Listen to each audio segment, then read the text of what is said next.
Hello everyone and welcome back to this online NPTEL course on aquatic geochemistry. We have been discussing rubidium strontium system, and in this particular lecture we are going to look into more details. So, in our previous lecture we were discussing how rubidium is an incompatible element. It is more in the earth's crust, and therefore, my radiogenic strontium values are also higher for the earth's crust. Now, how are we going to use this information to understand aquatic systems? Okay. For this, we are going to now relate to some processes, okay, some sources, some processes. This is how we are going to use this. Okay. So, let us start to understand with a few facts, more facts. Okay. And the first thing is the residence time of strontium in the ocean is around 1.2 million years. Okay. How much it is? 1 to 2 million years. Okay. Sometimes you will see an average value will also be there. So, some people have reported 2.5 million years is the average residence time of strontium in the oceans. What do I mean by this value? What is a residence time? What is residence time? Residence time is in a given system how much a particular element is going to spend its time. Okay.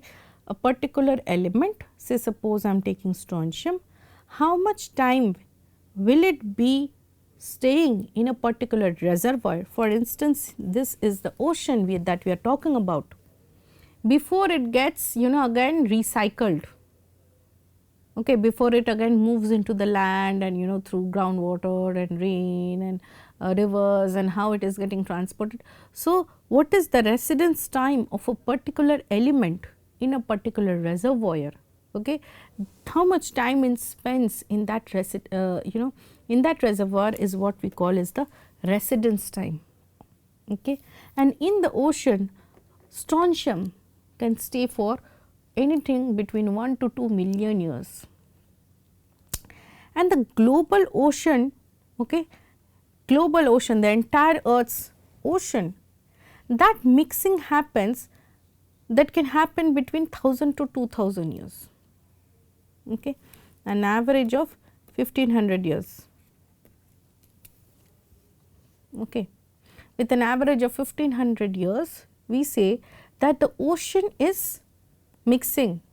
Every time, say suppose say suppose you are in the Indian Ocean, something happens, okay, then how much time will that event get mixed with the entire global ocean? It will take around 2000 maximum years, okay, or on average it will take 1500 years for that particular signature to get mixed up in the entire global ocean. Okay. So, that is ocean mixing time. Now, when I am seeing that my strontium that has a very high residence time as compared to my ocean mixing, okay, that means that is oceans are very well mixed in terms of strontium. Oceans are very well mixed in terms of strontium. That means any particular event, if it is happening, okay, my my strontium, since it has a very long residence time, it will get very well mixed, okay, it will get very well mixed in the ocean. It means it will have similar values, the globe will have very similar values for a very long period of time. Okay, it will be stable, it will not be okay for this particular year it will have a different value so the global ocean will have a very uniform strontium composition. Okay, it will have a very uniform composition because my ocean is making it change in every 2000 years, and this 1000-year time scale is nothing in terms of million year time scales. We are comparing it with millions of years. And if we are looking into Earth's history, we will see several hundred millions of years, and basically we are looking into a billion year time scale. Okay, we are seeing some few billion years of time scale.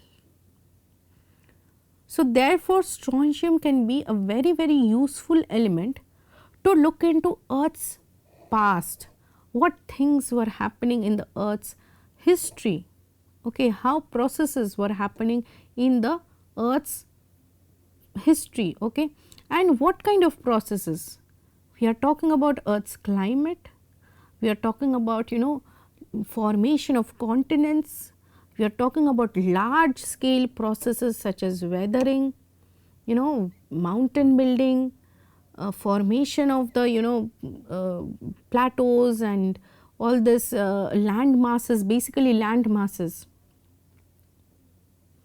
So, all these kind of large scale processes that has happened for large time scales also, over few millennia or over few thousands of years, okay, we are going to see such events. We can trace such events using the strontium isotope data of the global ocean, because the global ocean is very, very well mixed.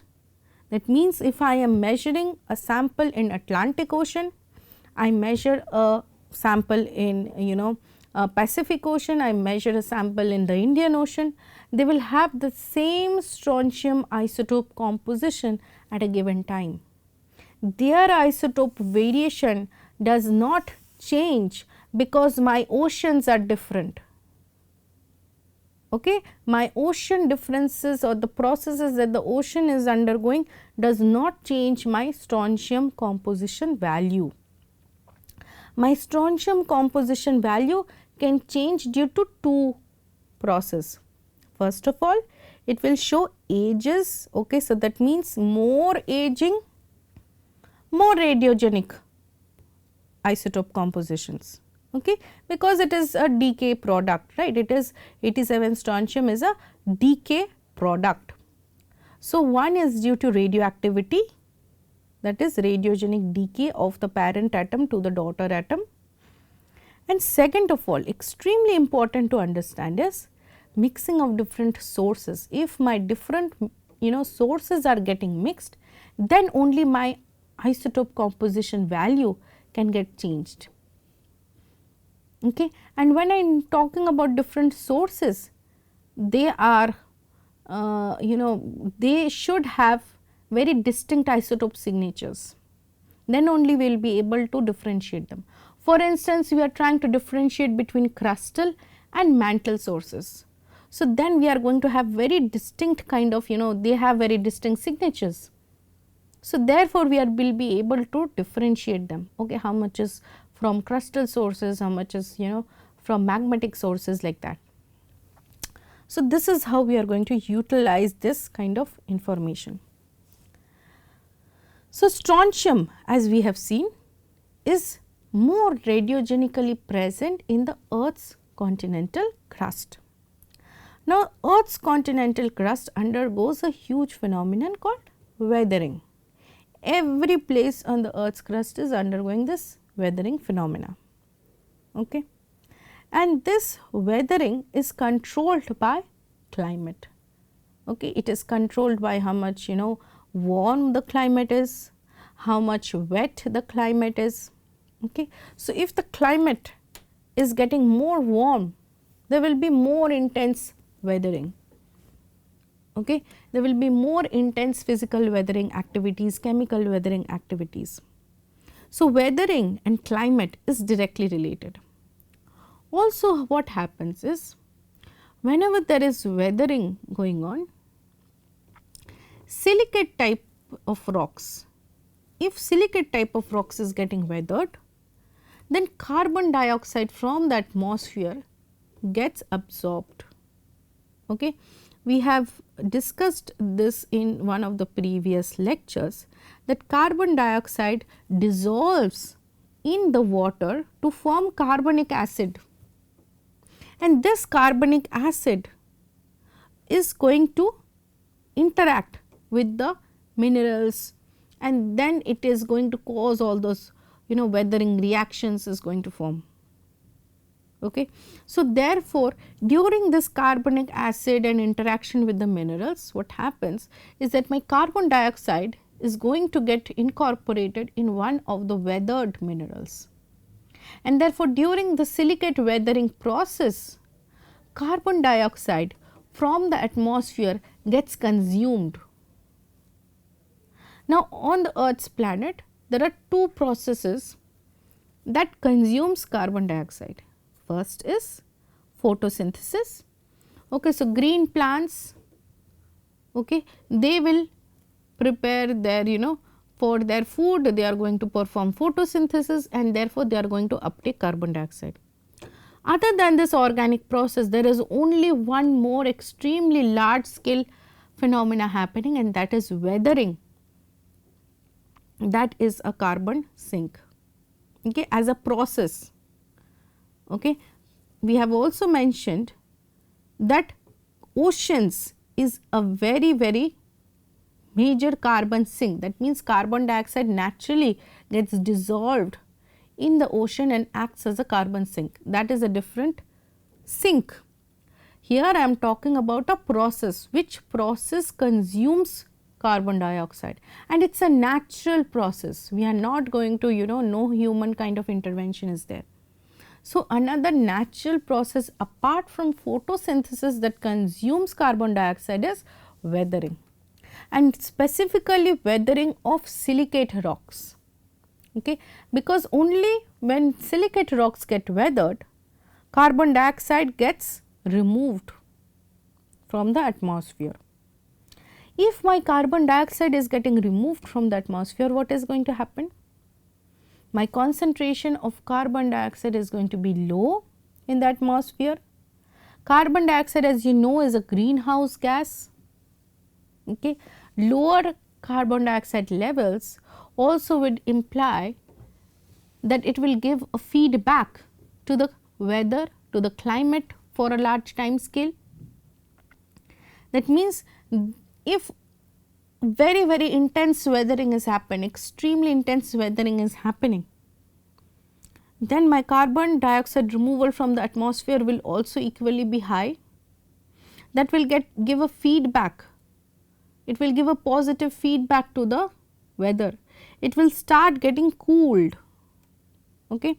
The weather will start getting cool. Okay. So, this is the connection between continental weathering, that is silicate rock weathering, the carbon consumption, and from the carbon consumption to the climate. Okay. More carbon consumption creates less carbon dioxide in the atmosphere, less greenhouse gas impact, and therefore, the climate tends towards more cool climate. Okay. So, the global climate, the global carbon cycle, the weathering cycle and strontium is all interconnected. Okay. So, if you want to look into past weathering activities, if you want to look into past climate that we call paleoclimate, if we want to look how the carbon cycle has been in the past, then what we can look into? We are going to look into strontium isotope variations in the ocean, because my ocean is going to be uniform over very long time scales, and any changes is going to imply that there is a very major change in the Earth's events that is causing those changes. Okay. Any change in this ocean isotope composition. Okay. So, strontium isotopes of the ocean, that is the marine record.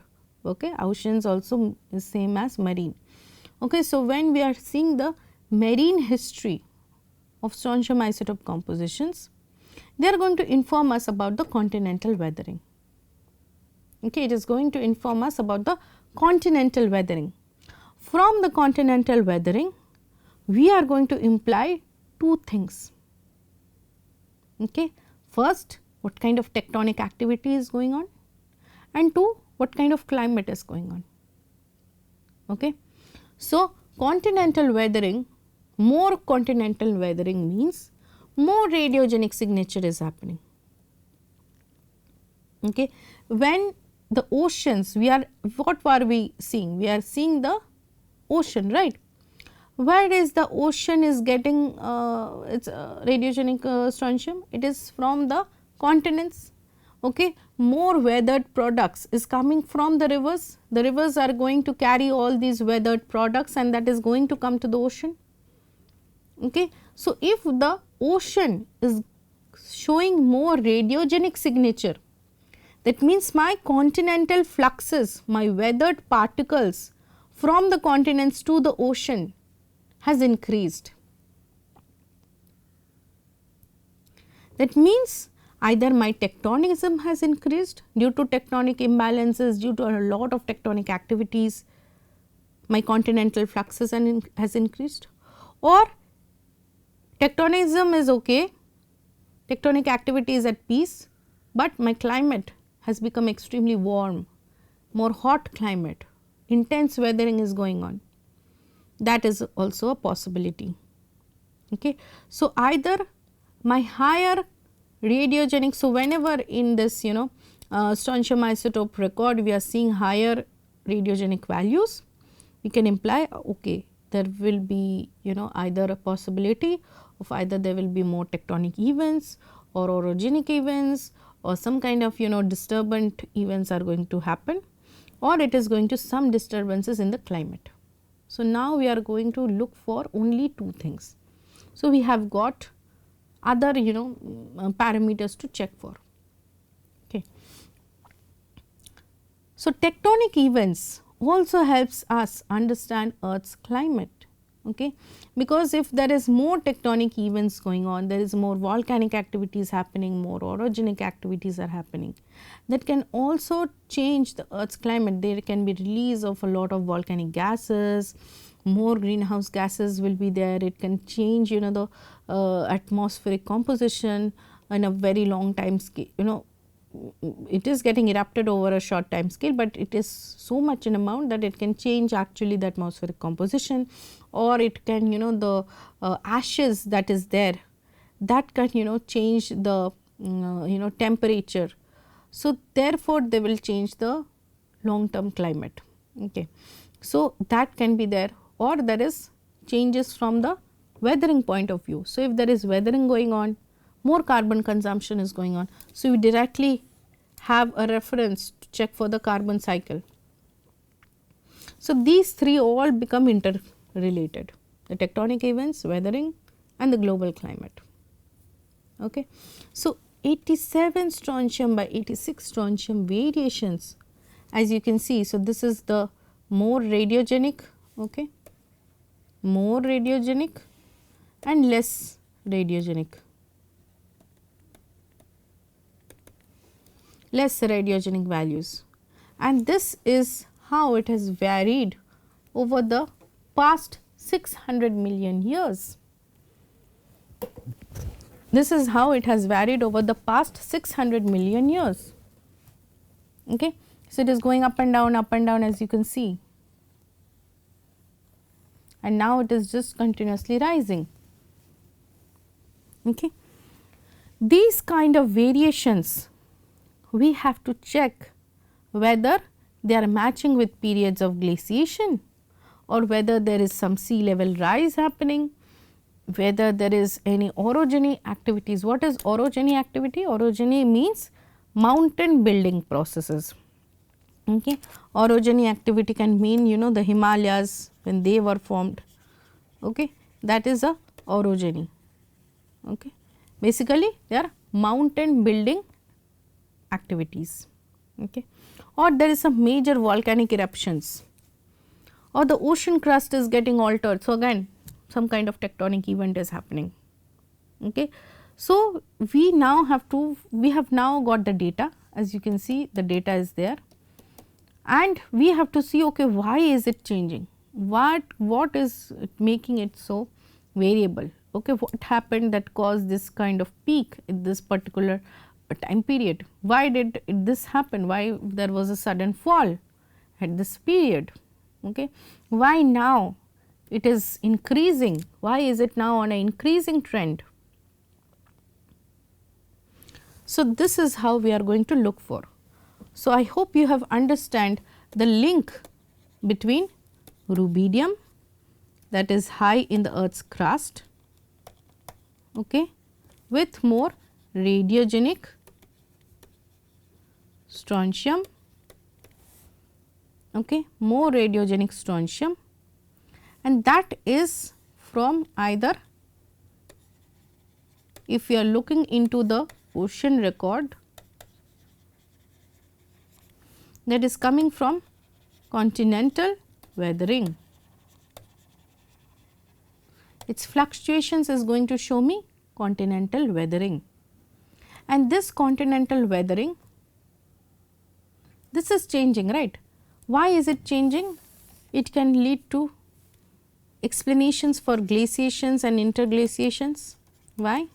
Because during periods of glaciations, my water flux, overall water flux from the continent to the ocean will be low. It is frozen, right, it is there on the crust itself. There is no major flux from the crust, that is the continental crust, okay, to the ocean during my periods of glaciation. So, less flow of radiogenic particles, okay. So, less radiogenic products are coming inside the ocean. So, lower values, okay, lower 87 by 86 strontium, okay, or whether it is volcanic activities.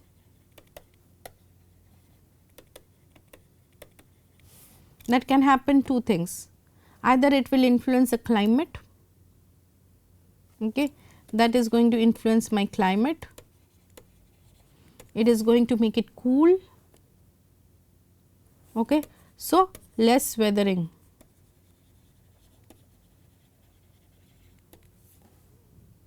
okay.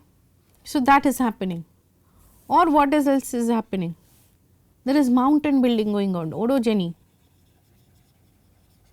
When orogenic activities are happening, more tectonic imbalances are created, that is going to increase weathering.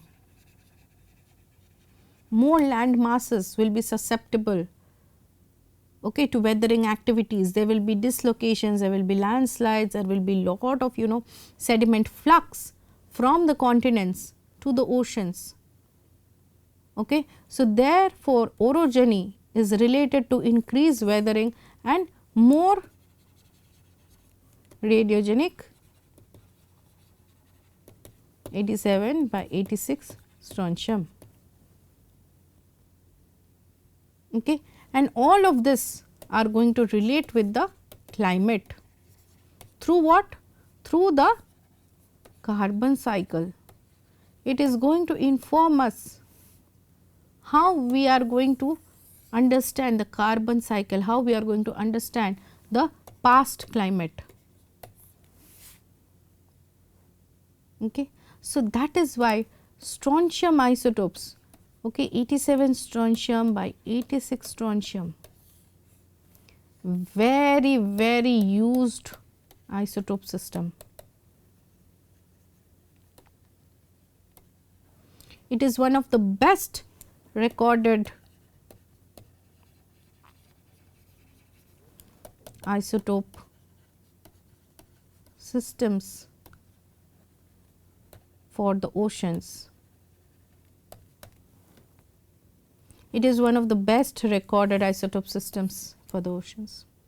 It is extremely well recorded, okay. As you can see, over the past 600 million years, multiple scientists have worked, and over the last almost 45 to 50 years,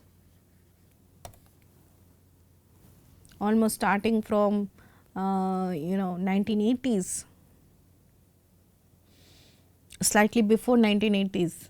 From that time, people have worked on this isotope system and is one of the best recorded isotope systems. Okay. Now, let us understand a little bit more about the global geochemical cycling of strontium. How is it strontium is moving across the globe? Okay. So, what we are going to first see is this value that is there that we are measuring in the ocean. Okay. So, the ocean has a value of 125, that is the total strontium that is there, 125 into 10 to the power 6. Okay. That much gigamole of strontium is there. And what is the average radiogenic composition? That is 0.70917. Okay. This is one of the latest publications that came few years ago, and that reported this is the latest according what the value, the average ocean has this composition. Okay. Now, where is this ocean getting its strontium for? The major source of strontium to the ocean is the rivers, as you can see. Okay. So, all the continental weathered products from the rivers is going into the ocean. Okay. Rivers, they are going to supply 34 gigamole per year. Okay. And with the value of 0.713, so this is more radiogenic value. So, here is my seawater, which has a value of 0.70917. Okay. And this rivers has a value of 0.713. Okay. So, this is 7091, this is 0.713. So, this is more radiogenic as expected because it is flowing through the continental landmass. Okay. So, it is coming and is depositing all its strontium to the ocean. Another source is the groundwater. Okay. So, submarine groundwater discharge, okay, that is also providing some strontium, whose radioactive composition is 0.709. So, very similar to the ocean composition itself. So, here we are not seeing a lot of difference, but for the rivers that is definitely more radiogenic. Now, from this is a source. So, somewhere it has to sink, right, somewhere it has to sink. Okay. Another source that we have is the hydrothermal source, okay, and that is coming from the submarine volcanoes, all the submarine wherever the tectonic plates are inside the ocean, there are multiple hydrothermal vents, and from there the mantle hydrothermal waters, that signature is coming in. And as we have already discussed, the mantle is less radiogenic. So, therefore, its value will be 0.703. Okay. So, here we have 0.703. This is coming from the mantle. 0.703 value is coming from the mantle. Okay. Now, when it comes inside the ocean, so one source, two source and three source. Okay. Here what is happening is that strontium, where is it sinking to? Strontium gets incorporated, okay, in carbonates. So, when calcium carbonate is getting formed, as we have already discussed, calcium carbonate is formed due to this from the carbonate shells that is getting formed by the different kinds of marine animals. Okay. From single cellular multicellular animals to complex animals, they all are trying to have their shells. Okay, they are making their shells from calcium carbonate. Now, strontium, which behaves very similar to calcium, okay, that will get incorporated with the calcium. Okay. So, it is there in the calcium carbonate as impurity. Okay, it will be there in the as an impurity. And what will its be its radiogenic signature? It will be same as that of the ocean. It will be same as that of the ocean. Okay. So, from where are we generating this curve? From where are we generating this data? Okay. What are we doing is we are going to date a lot of carbonates. We are dating different kinds of carbonate rocks, we are going to different kinds of shells, okay, variety types of species, we are going to date them. So, we are going to find out the age and we are going to find out the strontium composition. So, this record is from the carbonate record, because my carbonate, when it is getting formed, they will be in equilibrium with the radiogenic value. So, they will have the same radiogenic composition as that of the present, that is at that time. Whatever was the radiogenic composition, that will be the carbonate composition. Okay. So, the carbonate composition tracks the present strontium isotope composition. So, if the strontium isotope composition was high, that time whatever carbonate got crystallized, okay, they will have that high value. If the carbonate, if the ocean composition was low, the carbonate that got precipitated out at that time will have lower radiogenic isotope value. Okay. So, this is how we are going to get the different values through which we can we are creating this isotope record. We are analyzing all the carbonate samples, okay, that got precipitated out from the ocean. So, one thing is deep sea carbonate burial, that means these carbonate are detrital carbonate. Okay, that means they are from the dead shells, okay, and some other which is the neritic carbonate burial. This is from what got deposited at different levels and it also got upthrusted.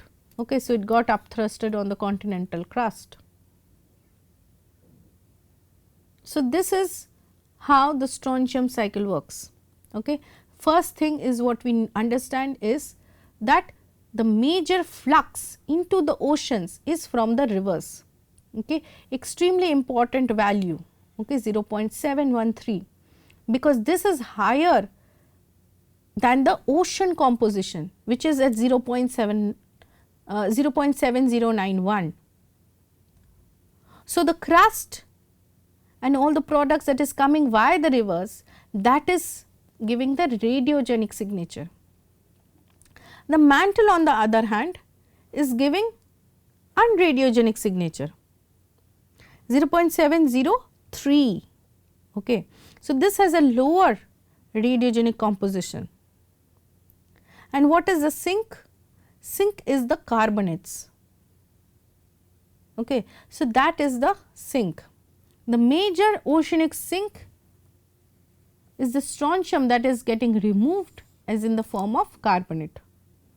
Okay.